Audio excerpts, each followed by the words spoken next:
Marcus Spears is standing by. What's up, crew?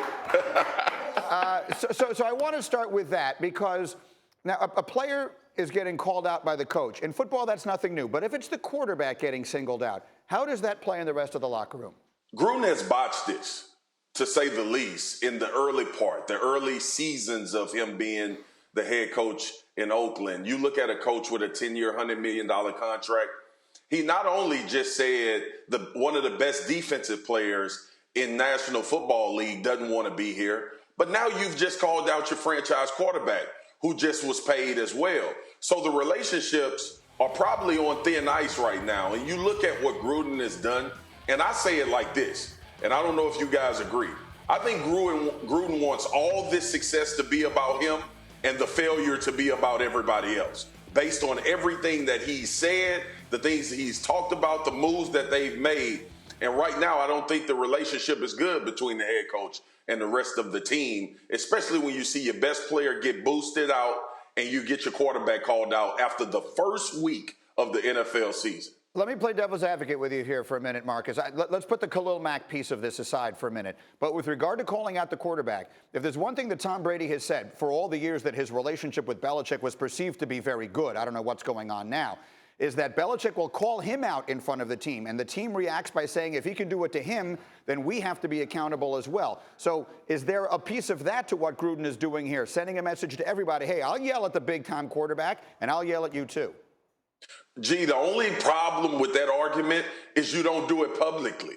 You do it within the locker room. I sat in the locker room with Tony Romo, who was playing as well as any quarterback in the National Football League, and I saw Jason Garrett, Wade Phillips, and even Bill Parcells call him out in a team setting, in the confines of where this doesn't leave this room.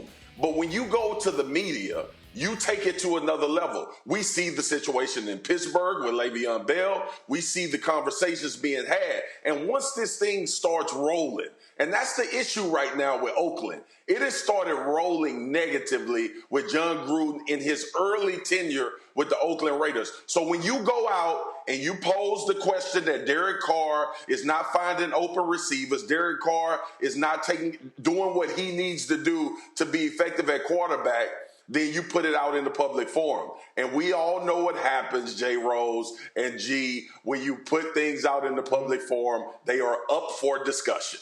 I love that I've become G here. Jalen, let me turn to you on this. You've been a G. I am the original G. Spears to bring it out of. But let's then go and put this in the context that you would be familiar with in basketball. The relationship between the coach and the best player, and in this case, it's the quarterback, is the most important relationship. Do you, Jalen, perceive this to be a problem right now for Gruden and Carr? It's a big problem, and Spears alluded to it because the coach actually owes the team 4 things I wrote down. One is actual truth and admission. So when you're watching the film, you can clearly see he was open and missing them. However, the tight end Cook had a great game, 9 catches, 180 yards. So was he a little bit shy as well? Aqib Talib's on the other side. Marcus Peters got a pick 6. That's number 1. Number 2, objectivity. That's what you just talked about.